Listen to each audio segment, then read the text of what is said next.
Isang mapagpalayang araw po. Nandito naman po tayo sa ating channel, Lakdan MD.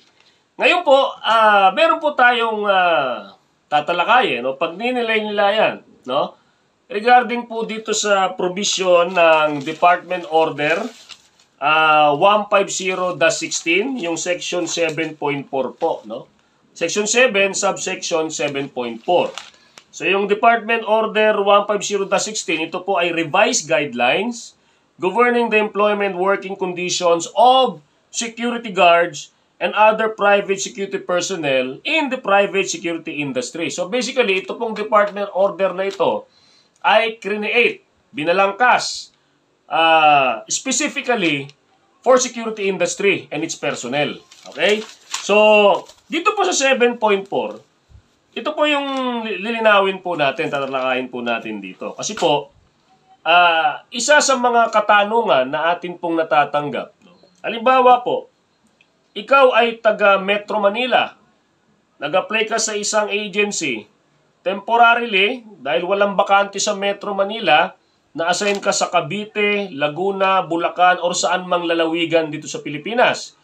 Dahil ikaw ay binata or kahit may asawa ka, sanay ka naman tumira sa malayo at siyempre, para sa ekonomiya nga, sabi nga, para sa pamilya, di ba? At may barracks din naman siguro doon. Or kung ano man, pumayag ka. So, na-assign ka sa probinsya.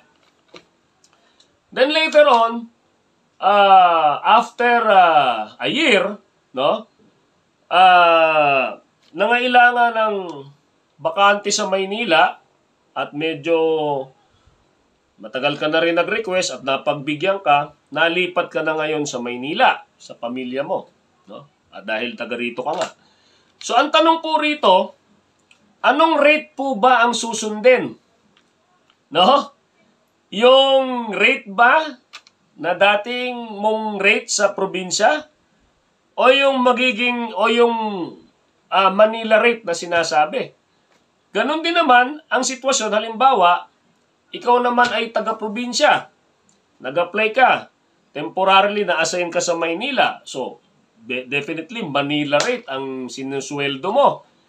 Nagkataon dahil ikaw mismo gusto mong mapalapit sa iyong pamilya, nag-request ka sa agency, at after 2 years, 3 years, or what, napagbigyan ka, nalipat ka ngayon sa probinsya. Okay? Na kung saan doon yung talagang pamilya mo. So, kasi gusto mo ngang mapalapit. Anong rate ang susundin? Yung Manila rate ba? O yung bagong rate doon sa probinsya? Okay? So, yan po ay katanungan ng mga security professional, no? Okay? So, para po sagutin yan, babasahin po natin yung section 7.4, no? Ng DO 150-16. No? So sabi po rito, 7.4, transfer of assignment. In case of transfer, the wage rate most favorable to the security guards and other private security personnel shall apply. Yun ang ano dito. Yun ang problema rito. Ibig sabihin, kung ano yung pabor sa gwardiya, yun ang mag-a-apply. Let's say, taga Maynila ka. Okay? O let's say, taga-probinsya ka. Doon sa pangalawang example natin. Inassign ka sa Maynila. After 2 years, 3 years, ililipat ka na ng probinsya na kung saan doon ka residente. At least mapapalapit ka sa pamilya mo. Diba? Laguna, Cavite, Bulacan, Pampanga, everything. Kung saan mang lalawigan dito sa Pilipinas. No? Ito ngayon ang problema rito. Sa gwardiya o sa isang security professional, pabor sa kanya yon kasi kung ano yung rate niya sa Manila, yun ang magiging rate niya. Kung pagbabatayan tong DO 150-16 yun ang magiging rate niya doon sa Cavite, Laguna, Batangas, no, Pangasinan, Pampanga or what. Samantalang kung susundin natin yung provincial rate, napakababa po ng rate sa mga lalawigan na yan. So ito po yung contradiction dito na sinasabi po natin. Well, Kung ikaw naman ay taga-probinsya, lilipat ka, magpapa-assign ka ng Maynila, medyo pabor sa'yo. Lalo na kung ikaw ay taga-Manila talaga, pumayag ka lang na ma-assign sa province dahil gusto mong magkatrabaho at napalayo ka pansamantala sa pamilya mo. Nung nagkaroon ng pagkakataon, dahil nagkaroon ng bakante sa Maynila at napuna naman yung plantilla doon sa probinsya, ililipat ka ngayon. Maaring maging pabor sa iyo ito. Kasi ang sabi rito, the wage rate most favorable to the security guards and other private security personnel shall apply. So, pabor yon kung galing ka ng probinsya pa Maynila. Kasi, magiging Manila rate ka rito. Ang problema, kung galing ka ng Manila, i-assign ka sa probinsya. Okay? So, maaring maging pabor sa'yo kung susundin yung DO 150-16, pero maaring hindi pabor o magkakaroon ng problema pagdating sa iyong agency. Bakit? Kasi, depende sa kontrata nila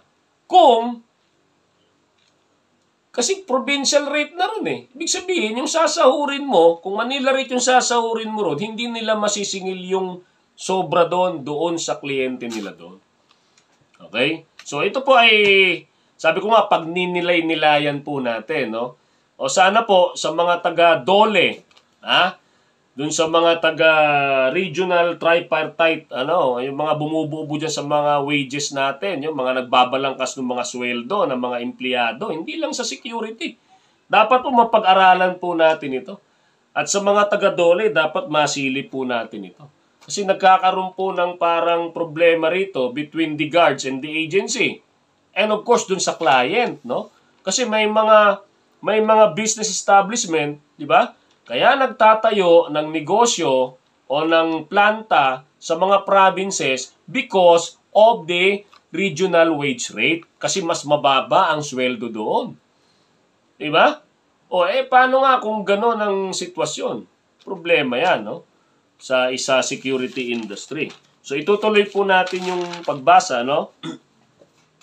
Thus, transfer of security guards and other private security personnel to areas outside the region of the domicile or head office of the security service contractor or private security agency shall not result to reduction of the wage rate being enjoyed by the security guards and other private security personnel prior to such transfer. Yan nga po ang problema di ba? So sana masilip po ito ng mga taga-Dole at doon po sa ang ating kongreso basically, no? Kasi sila po yung talagang nagbabalangkas ng batas sa sweldo, di ba?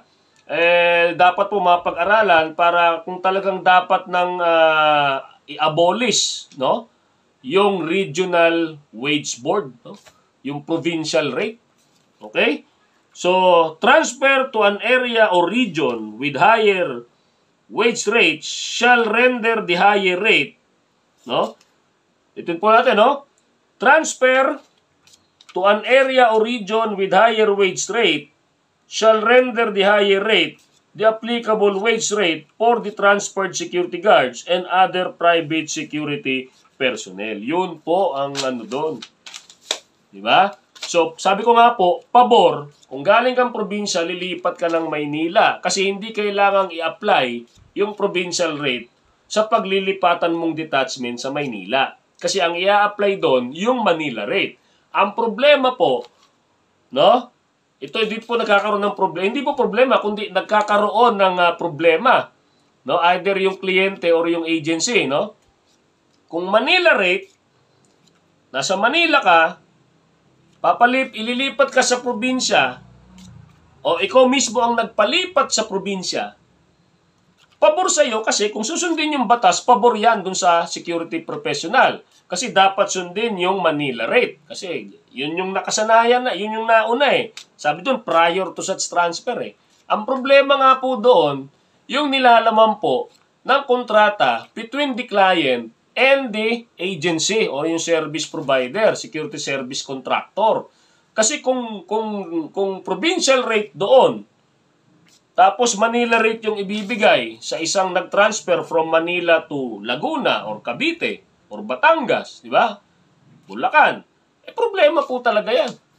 Di ba? Kaya nga po ito, wala po tayong sinasabi lamang po natin yung sitwasyon, pero ang hangad po natin dito ay malinawan. At sana po, doon po sa ating mga kongresista, silipin po natin ito, no? Kasi hindi naman po pwede na ganito yung sitwasyon tapos merong masasakripisyo on the part of the client or sa mismong security agency mismo. Diba?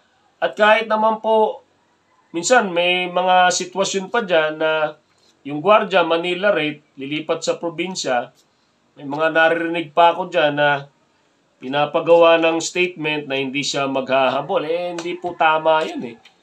Diba? So, kaya po minsan siguro nakakaisip ng ganon.